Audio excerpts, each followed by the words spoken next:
Scott.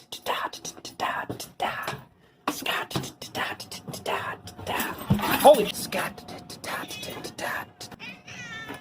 Welcome to Red's Workshop. Hello there, guys, gals, and automobiles of the internet. How are you doing today? I hope you're doing good. I just got done having a snowball fight, and now I'm ready to talk about some Power Rangers. Because we've got a figure that I never thought I was going to get. In Space Silver. I was very, very sad when I missed out on the initial run of this. But this one is back and better than ever. So, we got figure on the front with some artwork that's not Tom Whalen, but it's still really nice artwork. I like that image a lot. And then just got the Lightning Collection logo up top, and we got everything that's included on the back there. Nice little photo of Zane. There's a close-up of everything that's in the box. And just says In Space Silver on the other side. So we know what the plastic-free package dealio is, so let's get into it. Alright, some assembly required on the cycle, which gotta snap the... Is that on? I don't think so. No, it's not quite on there. The handlebars are supposed to clip on. Let me see. So that clips on there. So I'm going to get that done. Alright, so this is definitely not for kids because I had to use a fucking hair dryer to put this thing on. So if anybody ever tries to tell you that Lightning Collection is for kids, it's not. It's an adult collector line. People that can afford to buy a hair dryer or a heat gun. Then we've got the, I don't know what you want to call it, dashboard. And that, okay, that clicks right on. No problem. So we'll just talk about this real quick. It's fine. It's going right into storage for me because if I can't, like, it works for Zane with, so it's got a nice little kickstand on it. Which, you know, it's fine for, you know, a 6th Ranger like Zane that has their own custom vehicle. But, I mean, this thing is still supposed to be able to turn into a Galaxy Glider, and it just, like, can't. This is what you get. It's got a little, like I showed you, it's got the kickstand. And it has rubber wheels, which is cool. So, you know, they're not going to crack or anything on you. And then it's got a little bit of left to right on it. And really cool, it's got a little sticker on the dashboard there. Not sure how well that's showing up. Yeah, not too bad. Yeah. It's a little sticker on the dash there. And I don't know, I mean, it's fine. It exists. But we'll set that aside because we've got the Super Silverizer Blaster mode and Blade mode. Which this is a really, really cool inclusion. I love this weapon. It's so cool. And then we have what I would argue is the worst Zane head sculpt that we've gotten. I obviously don't have much for comparison since I wasn't able to get the first release. But I can show the one that came with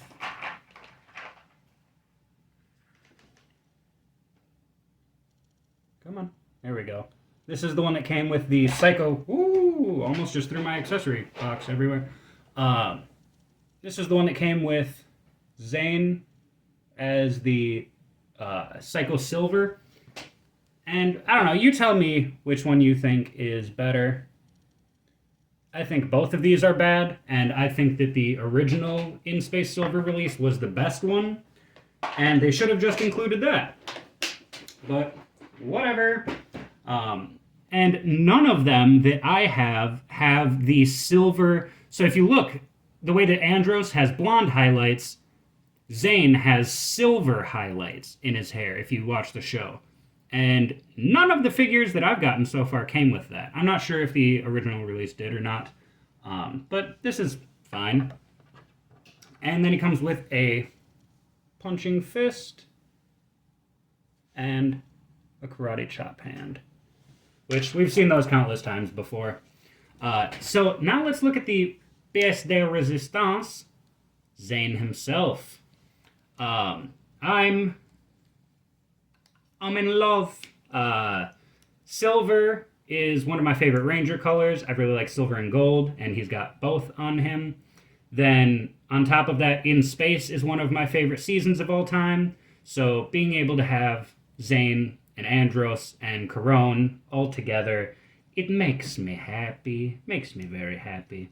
And they have the incorrect sized squares from the first release on the box, but they have the correct size squares on the figure itself. And I've seen a lot of people, so he does have the drop down hips, and I've seen some people say that like theirs was really loose. Mine thankfully has tight joints all around, and it's the same body that we've gone over countless times to a degree. This is the new, it's pinless. It's not, and you know what? I'm sorry, I'm kind of jumping from point to point. I am not big on when they introduce a pinless figure to a team that has already been started, which is what the last few pinless figures were. But I think that it works when it's a 6th Ranger, because they already have a slightly different suit, so it's fine if, you know, they look a little bit different on the shelf. And I'm almost glad that I didn't get the original release, because now I just have a pinless version. So arm goes way up. This is pretty much gonna become, I'm guessing, the new standard body. Full rotation. You already saw the double joint in action. Swish and flick at the wrist. That's, you know, usual. Oh, we've got up down for the holding hands. Okay, that's sweet. I bet that's gonna help a lot with getting it on the bike. That's cool. We like that. Most of the grip hands that we've gotten previously were in-outs as opposed to up-downs. So that's really cool. We love that. Love to see it. Does he have... Okay, yeah. Double barbell at the neck. And why not? We'll just pop this head on here while we do the rest of the articulation discussion. He's got the... Y'all already know how I feel about this articulation. It's wonderful. Goes nice and far forward, nice and far back. You can rotate him, and it doesn't like break patterns or anything like that. It's good. It's good. You see it, and it's good. Hell of a splits on him, thanks to the drop-down hips. Splits for hips. Legs come forward nice and far. There's a little comparison. Full rotation at the thigh, and this is where the looseness is for me. This is really loose, and this is really loose. Or this part is. Yep, the woo, woo, woo. That's pretty loose. And I don't know, you can kind of see the but I feel like most figures have that, even without the drop-down hips. Double joint at the knee comes way up. Again, pinless. We love to see it. Then rotation at the boot and forward-facing rocker on the feet. So just one moment. All right, and it's pretty effortless to get him on the motorcycle. Like, I don't remember what it's called. I'm just gonna say motorcycle. You know, like he sits on the seat well. Otherwise, you can you can position his feet different ways. You can have him kick back a little bit more, and he sits on the seat a little bit better that way. But he, you know, grabs onto the handlebars just fine. You know, you can kind of do one of these. Oh, now he's Tokyo drifting. Okay. Yeah, it's fine. You know, like I said, I'm not going to display him on this thing, but it's cool for those that want to. So, much like with Sir Ivan, I find it's best if you put the hand on the weapon and then boop, put it on like this. If you really want that to get on there fairly easily. It's a lot easier than trying to finagle it over and all of that stuff. So here we have all of the survivors of KO-35. Well, I guess more show up later in the show, but the main ones that we pay attention to. I've loved that each of these characters have since appeared in the comics. The Death Ranger story arc had Zane and Andros. Power Rangers, what was it, Universe or Unlimited? Can I check quick? Unlimited. Power Rangers Unlimited did a issue all about Corone and Ecliptor, and I'm excited to see them in the comics more. In Space, like I said, it's one of my favorites. I love all of these characters. They have some of the best character arcs and storylines in all of Power Rangers. I know that they break up like the same episode that they get together, but I still ship Zane and Corone. I'm really hoping that we get like a regular Corone release. That way, we can put the head on In Space Pink or, different variations. Like, she's had so many different head sculpts and hairstyles throughout the show, and we need them all, please. Corone is up there for my favorite villains. I like a villain that behaves like a human being instead of sure, she does a little bit of the Elsa from Dino Thunder where it's like, oh, but he's so good. I just want to be bad.